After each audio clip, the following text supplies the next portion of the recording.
In this video we are going to discuss the problem if in a shell and tube type cooler tubes are leaking, what is the procedure to rectify the leaks.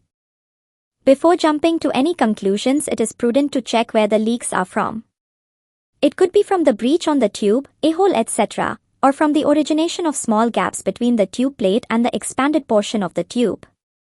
The procedure should to be based on the findings. A whole tube should be plugged from both the sides. The plugs can be of cork, wood, rubber, brass, or copper as supplied by the manufacturer. Care should be taken when plugging with the metal plugs, not to damage the tube plate.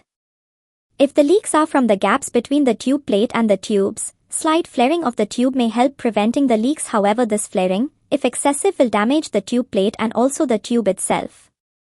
Alternative methods are available by carrying out surface preparation and applying metal repair putty, like Devcon's brushable ceramic repair putty. In the process, if the plugging of the tubes is about 10%, the tubes have to be renewed.